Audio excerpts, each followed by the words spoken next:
My name is Karen Morris. I'm standing near a statue of John Coltrane on the campus of High Point University. John Coltrane is known as one of the greatest jazz musicians of all time, but he did not begin as a musical prodigy. In John Coltrane, His Life and Music, the author states, Coltrane was not some isolated genius coming up with brilliant flashes of inspiration, as in a Hollywood movie, but a normal person growing and developing in a fortunately inspired circle of musicians. Our schools are filled with normal people who deserve to grow up and develop in an inspired community. Coltrane said, "I've found you've got to look back at the old things and see them in a new light. It is time to look critically at our educational institutions and to see them in a new light." Both Coltrane and I recognize and appreciate the need for structure, collaboration, practice, differentiation, and joy needed to create this new vision. According to Kirkman, as referenced in the principle, there are 7 competencies for an effective leader. Challenge the status quo, build trust through clear communication and expectations, create a commonly owned plan for success, focus on team over self, have a sense of urgency for sustainable results, commit to continuous improvement for self, and build external networks and partnerships.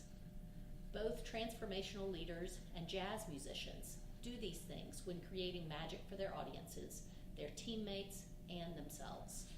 In school reform, this happens through creating a safe and vibrant community that values all members and allows them to try new things while reflecting on them using a continuous improvement model. I see myself as a connector of ideas, resources, and people. Educational leaders must reach beyond the school building to connect their school and community with the broader world. Education is both an art and a science.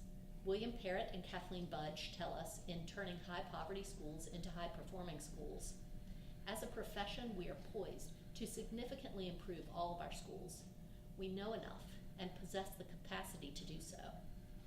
The question of whether we do is not one of knowledge and skill, but of will. Will we do the hard work, analyze the data, focus on relationships, connect to the community, and make the adjustments needed to help the families in our schools? Will we value all cultures, all families, all stakeholders, and ensure we are making decisions based on valuing diversity and equity? I definitely will, and I want to do this as part of a highly functional team. One problem of practice is neglecting to prioritize the infrastructure necessary for this transformation.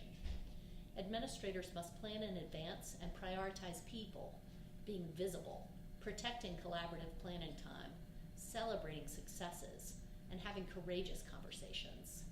Additionally, the physical space needs to allow for creative and unstructured conversations in order to fully utilize the experts in the building. Like jazz, education is continually evolving.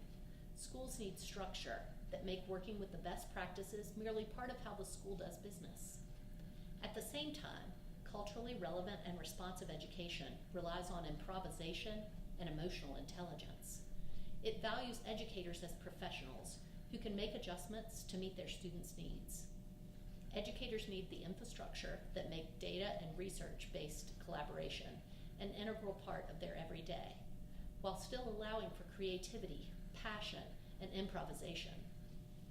A second problem of practice is that while recognizing the science behind effective school reform, many administrators have lost sight of the need for valuing the art in its implementation.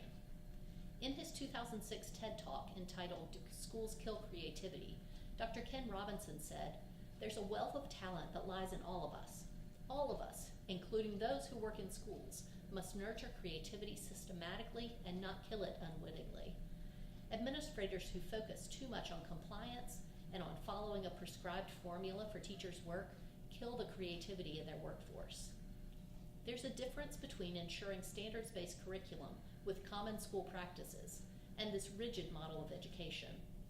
Of course, school administrators must ensure that every teacher is covering the curriculum and that there are high expectations for processes and climate. However, if leaders standardize implementation to such a point that the human and creative aspects of education are removed, we stifle our educators and continue to repel excellent teachers from choosing education as a career. Robinson tells us, intelligence is wonderfully interactive, The brain isn't divided into compartments. In fact, creativity, more often than not, comes about through the interaction of different disciplinary ways of seeing things. Through embracing both the art and the science of teaching and learning, educators can ensure that all students feel valued, are encouraged, see their strengths, and have the space and grace to embrace that growth mindset. Through valuing creativity and interdisciplinary teaching, while still holding high expectations for all, administrators can help teachers and students fully benefit from the interactivity and richness innate in teaching and learning. Through this balance, educational leaders can address equity and diversity and jumpstart school transformation. John Coltrane said, "One positive thought produces millions of positive vibrations." If school leaders will use research-based methods and structures that demonstrate growth, while at the same time valuing every member of the community and their creative contributions, we can send millions of positive vibrations into the world. We can impact lives, make connections, and change the trajectory of the future. I hope to be a part of a team that functions as a jazz band, empowering all members to thrive and collaboratively make positive change for the future. Thank you.